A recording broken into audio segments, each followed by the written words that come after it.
यह फिल्म 1989 में सेट की गई है और यह हवा में एक अमेरिकी वाणिज्यिक जेट के साथ शुरू होती है। पायलट हमेशा की तरह चेक कर रहे होते हैं जब अचानक विमान दूसरे DC-10 जेट से टकरा जाता है। ऊपर से यह मुख्य पायलट का नियंत्रण खो देता है, इसलिए विमान इसके फ्री फॉल में परिणत हुआ। समय समाप्त होने के साथ पहला अधिकारी इंजनों की जांच करने के लिए जाता है, लेकिन उसके आतंक के कारण वह पाता है कि हर एक यात्री मर चुका है और उनकी लाशें जली हुई हैं। वो जानकारी देने के लिए कॉकपिट में भागता है और इस बीच हम मैदानी तल पर एक अजीब उपकरण देखते हैं। अगले सेकंड में पूरा जेट फट जाता है और दुर्घटनाग्रस्त हो जाता है। दृश्य फिर राष्ट्रीय परिवहन सुरक्षा बोर्ड के जांचकर्ता बिल स्मिथ और उनके सहयोगियों के लिए कट जाता है, जो विमान दुर्घटना के बारे में सुराग ढूंढ रहे हैं। वे जांचकर्ता डॉक्टर अर्नोल्ड मेयर नामक एक सैद्धांतिक भौतिक विज्ञानी से मिलते हैं, जो दुर्घटना के बारे में भी उत्सुक है। उनका मानना है कि कुछ अलौकिक कारण हो सकता है कि वास्तव में यह आदमी डॉक्टर कैसे बन गया। इस बीच बिल को कॉकपिट वॉइस रिकॉर्डर सौंप दिया जाता है, जिसके साथ वह पायलटों की बातचीत को पुनर्प्राप्त कर सकता है, जबकि वे बाद में हवा में थे। कुछ पूछताछ के बाद वह अन्य जांचकर्ताओं के साथ हवाई यातायात नियंत्रण अधिकारी जॉन से मिलने जाता है। जॉन ने खुलासा किया कि वह और 3 अन्य 40 उड़ानें संभाल रहे थे और दुर्घटना के समय हम बहुत थके हुए थे। हालांकि अजीब बात यह है कि जब उसने 1 सेकंड के लिए कंट्रोल स्क्रीन से दूर देखा तो उसने DC-10 विमान को यहाँ कहीं से भी ऊपर देखा। जॉन का दावा है कि उसने पायलटों को दूर जाने के लिए सूचित किया था, लेकिन उस समय तक आपदा आसन थी, क्योंकि वह यह कहता है कि वह दूसरी आस्तीन में रोना शुरू कर देता है और अच्छी तरह से तैयार हो जाता है। हवाई अड्डे के हैंगर में एक बिल के आने के तुरंत बाद, जहां विमान के सभी अवशेषों को वहां रखा गया है, उन्होंने नोटिस किया कि टिकट एजेंट लुइस बाल्टिमोर नामक एक आकर्षक महिला सहित कॉफी सौंप रहे हैं। वह उसे बुलाता है और एक कप कॉफी के लिए पूछता है, लेकिन वह रहस्यमय तरीके से उसे देखकर भाग जाती है। बिल अजीब घटना को अनदेखा करता है और कॉकपिट रिकॉर्डिंग सुनने के लिए बैठता है। थोड़ी देर बाद लुइस अंत में उसे दूसरों की कॉफी में लाता है, जो दोनों को आकर्षित लगते हैं एक दूसरे को, और स्पिल छोड़ने के बाद ऑडियो सुनते समय कुछ अजीब लगता है। वो सुनता है कि पहले अधिकारी यात्रियों पर चिल्लाया था कि विमान के दुर्घटनाग्रस्त होने से पहले ही यात्रियों की मौत हो गई थी और उन्हें जला दिया गया था। हालांकि जांच में दुर्घटना से पहले आग लगने का कोई सबूत नहीं मिला है। यह सभी जांचकर्ताओं को भ्रमित करता है और वे निष्कर्ष निकालते हैं कि पहले अधिकारी ने कहा हो सकता है कि इस बिल के व्यायामशाला में प्रवेश करने के डर के मारे, जहां शवों और उनके निजी सामान की जाँच की जा रही है। प्रमुख परीक्षक बिल को एक डिजिटल घड़ी दिखाता है जो किसी तरह समय में पीछे जा रही है। इसके अलावा परीक्षक 2 अन्य घड़ियों को भी बाहर लाता है, जो आगे चलकर भ्रम पैदा करता है, क्योंकि उन तीनों को एक ही समय में तोड़ा नहीं जा सकता था। बाद में एलिसन एक प्रेस कॉन्फ्रेंस में पत्रकारों के सवालों का जवाब दे रहे थे। डॉक्टर अर्नोल्ड भी आते हैं और मुझसे पूछते हैं कि क्या टीम को दुर्घटना स्थल से कोई असामान्य घटना मिली है। हालांकि बिल सवाल का जवाब नहीं देता है और कहता है कि यह गोपनीय जानकारी है। प्रेस कॉन्फ्रेंस के बाद उन्होंने अपने होटल जाने का फैसला किया और रास्ते में लुइस विल से टकरा गए। उसे एक कप कॉफी के लिए आमंत्रित करता है, लेकिन वो प्रस्ताव करती है कि वे रात के खाने के लिए बाहर जाएं और कहा कि मुझे लगता है कि उन्होंने कुछ और कदम छोड़ दिए, क्योंकि बिल के सो जाने के बाद दृश्य बिस्तर पर आ जाता है। लुइस बाथरूम में घुस जाता है। फिर वह अगले दिन सुबह 6:30 बजे उठकर बिल रद्द करने के लिए रूम सर्विस को बुलाती है। अगली सुबह बिल निराश हो गया क्योंकि होटल ने उसे नहीं जगाया। लुइस का कहना है कि यह भाग्य हो सकता है और किसी कारण से उसे काम पर नहीं जाने के लिए मनाने की कोशिश करता है। हालांकि बिल का कहना है कि जांच बहुत जरूरी है। फिर वह कुछ मिनटों में वापस लौटने के लिए कमरे से बाहर निकल जाता है, जब उसे याद आता है कि वह अपने पीछे कुछ छोड़ गया है। लेकिन अपने आश्चर्य के लिए वह कहीं भी लुइस को नहीं ढूंढ पाया और मान लिया कि वह दोपहर में एक मीटिंग बिल के दौरान टिकट एजेंसी को फोन करती है और लुइस के लिए पूछती है। हालांकि कंपनी अपने रिकॉर्ड में उस नाम को खोजने में सक्षम नहीं है।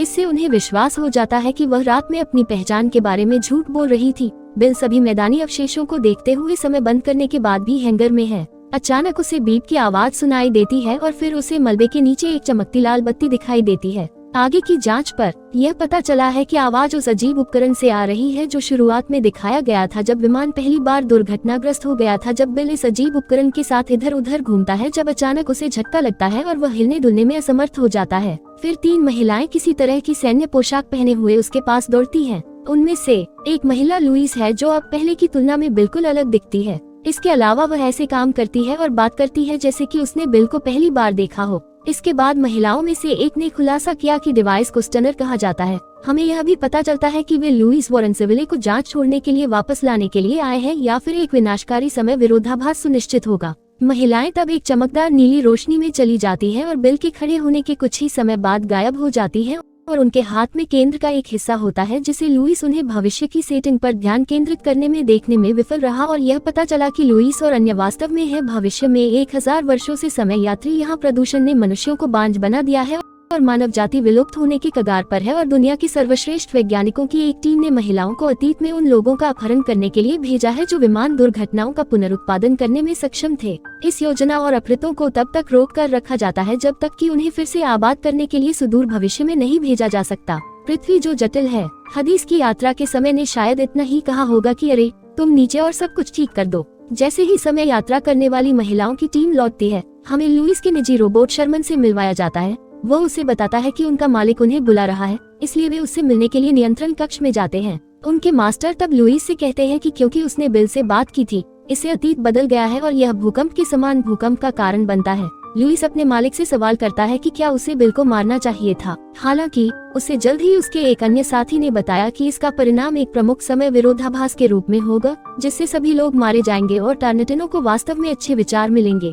यह लुइस को शांत करता है और कुछ ही समय बाद वे एक स्क्रीन पर बिल देखते हैं जब वह उठता है जब वह उसका नाम चिल्लाना शुरू करता है। लुइस स्तब्ध है क्योंकि वह मानती है कि वह पहली बार बिल से मिली थी। उसने शर्मन से पूछा कि वह उसका नाम कैसे जान सकती थी। सीढ़ी बताती है कि बिल की समय रेखा में, हालांकि लुइस की समय रेखा में वह उससे पहली बार हैंगर में मिली थी, वह सेंट लेने गई थी। बाद में शर्मन ने लुइस को परीक्षणों के एक सेट के माध्यम से रखा और 1963 में एक और मिशन के लिए उसके शरीर को स्कैन किया। उन्होंने तब कहा कि लुइस के पास 1969 में पर्याप्त सिगरेट नहीं थी। यह इंगित करता है कि भविष्य में हवा इतनी प्रदूषित हो गई है कि जब भी वे अतीत में वापस यात्रा करें, वे अपने स्वयं के समय के माहौल की नकल करने के लिए सिगरेट पीते हैं। शर्मन और प्राप्त समय यात्रा के लिए है और एक एयर होस्टेस के रूप में आपकी पोशाक बनाने के लिए है। इसके बाद हम डॉक्टर अर्नोल्ड मेयर द्वारा एक व्याख्यान दिखा रहे हैं जहां उन्होंने समय यात्रियों से यात्राओं की संभावना पर चर्चा की। वो उस समय की व्याख्या करता है जब यात्री लोगों द्वारा नहीं देखा जाना पसंद करते हैं या वे केवल ऐसे लोगों के संपर्क में आते हैं जिन्हें दूसरों द्वारा फिर कभी नहीं देखे जाने की संभावना होती है, जैसे कि विमान में जब यह दुर्घटनाग्रस्त हो जाता है।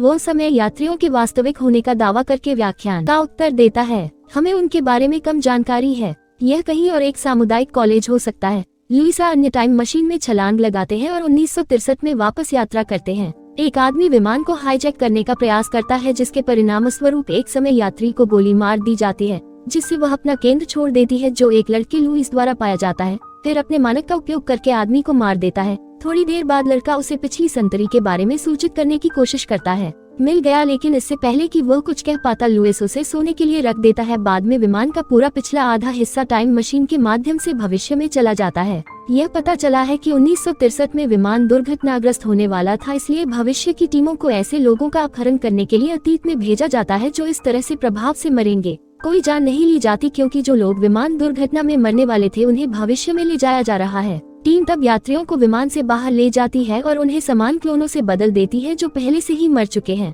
यह स्पष्ट करता है कि पहले अधिकारी दुर्घटना से पहले जलाए जा रहे शवों पर टिप्पणी करते हैं क्योंकि यात्रियों ने दुर्घटना की तैयारी में समान क्लोनों को पहले ही जला दिया था। मास्टर ने खुलासा किया कि जो आदमी विमान को हाईजैक करने वाला था वह कॉकपिट की ओर गोली मारने वाला था, जिसके परिणामस्वरूप दुर्घटना हुई और उसने महिलाओं को कॉकपिट में बम लगाने का आदेश दिया ताकि अतीत को न बदला जा सके जो किसी विरोधाभास को भी रोकेगा। बम को कॉकपिट के अंदर रखने के बाद टीम फिर विमान से उतर जाती है। घायल समय यात्री का कहना है कि उसने अपना स्टनर विमान में खो दिया था, इसलिए लुइस विमान में वापस जाने का फैसला करती है और उसे ढूंढती है। हालांकि कॉकपिट में बम पहले ही गिरना शुरू कर चुका है और उसे अगले दृश्य में उतरने के लिए मजबूर कर रहा है। हम लुइस को बड़ी नलियों के अंदर लोगों के साथ एक परिषद की बैठक में देखते हैं जो भविष्य की कठोर परिस्थितियों के कारण उन्हें जीवित रहने में मदद करती है। परिषद का कहना है कि पहला केंद्र जो उसने 1969 में खोया था बिल स्मिथ के कब्जे में समाप्त हो गया और दूसरा केंद्र जो उसने 1963 में खो दिया अंततः डॉक्टर अर्नोल्ड मेयर के हाथों में समाप्त हो जाएगा। अगर उसे पता चल जाए कि वह क्या कर सकता है, वो यह पता लगाने में सक्षम हो सकता है कि यह कैसे काम करता है और यह समय यात्रियों के बारे में सच्चाई का खुलासा कर सकता है ताकि वे 1969 में एक और मिशन को जोखिम में डालने का फैसला करें जहां वह स्टनर मिलने से एक दिन पहले बिल से मिलेंगी और उसे हैंगर में खोजने से रोकेंगी। दृश्य तब अतीत में कट जाता है जहां बिल लुइस को पहली बार देखता है जबकि वह उससे एक कप कॉफी मांगता है। फिल्म पहले की तरह चलती है और यह बताती है कि क्यों वह होटल जाने से पहले बिल को काम पर नहीं जाने के लिए मनाने की कोशिश कर रही थी। लुइस सामान्य गतिविधियों का एक गुच्छा बहुत अजीब तरह से करता है, जैसे कि कार चलाना और उसके साथ सलाद खाना समय रेखा। ये बातें संभव नहीं है। अगले दिन बिल के काम के लिए कमरे से जाने के बाद लुइस भविष्य में वापस जाने के लिए कहता है और परिणामस्वरूप बिल उसे कमरे में नहीं पा सकता है जब वह वापस लौटने के तुरंत बाद अनुभव करती है, लेकिन यह एक और अधिक तीव्र है। बाद में मास्टर में लुइस बिल का निरीक्षण करता है और महसूस करता है कि दुर्घटना की जांच करने के बजाय वह लुइस की खोज कर रहा है और हैंगर लुइस में अपने असामान्य अनुभव के पीछे के जवाबों का कहना है कि बिल शायद डॉक्टर अर्नोल्ड के साथ मिलेंगे। मेयर और उसके और स्टनर बिल पर चर्चा करने के लिए अंततः अर्नोल्ड का दौरा किया और यह पता चला कि यह दाता 1963 में अर्नोल्ड के कब्जे में खो गया था, जिसने दुर्घटना के कारण की जांच करने के लिए उसका रास्ता तय किया था। अर्नोल्ड तब उसे स्टनर दिखाता है, जबकि बिल इस दाता का वह हिस्सा भी दिखाता है जो उसने हैंगर में पाया था। उन दोनों के लिए अनजान बिल वास्तव में केंद्र के सर्जक के कब्जे में है। तब पता चलता है कि बिल भी यात्रियों में से एक था। 1963 के विमान में सवार हुए और जीवित रहने वाले एकमात्र व्यक्ति थे। वास्तव में वह वही लड़का है जिसने स्टनर को देखा था और इससे पहले कि वह इस बीच एक शब्द बोल पाता, लुइस ने उसे सुला दिया, इस चिंता में कि वे एक बड़ा विरोधाभास पैदा कर सकते हैं। लुइस ने बिल का भुगतान करने का फैसला किया और डॉक्टर अर्नोल्ड ने भविष्य से भौतिक होने के तुरंत बाद एक यात्रा की और अपने मिशन का खुलासा किया।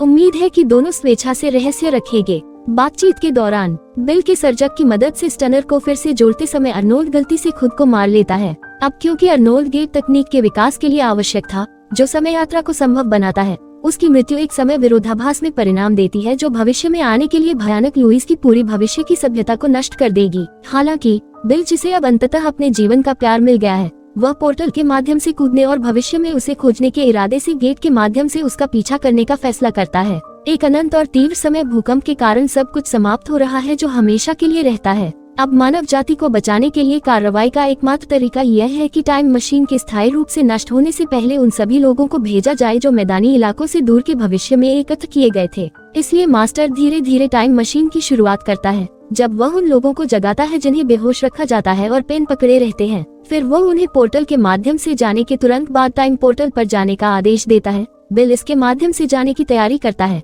लेकिन लुइस के कहने पर रुक जाता है कि उसे वापस रहना होगा। हालांकि शर्मन ने उसे जाने और बिल के साथ एक नया जीवन शुरू करने के लिए मना लिया। तब पता चला कि लुइस बिल के बचपन से गर्भवती है और इसलिए युगल एक साथ गेट के माध्यम से कदम उठाते हैं और गायब हो जाते हैं, जबकि गोल्फ, शर्मन, मास्टर और सभी सदस्यों में विस्फोट होता है। परिषद, चलो आशा करते हैं कि अगर वे समय के साथ आगे बढ़ते हैं तो शायद उसके पेट से बाहर नहीं निकल जाए। इस तरह के और वीडियो के लिए सब्सक्राइब करें, नोटिफिकेशन चालू करें और चैनल की मदद करने के लिए लाइक करें। देखने के लिए धन्यवाद।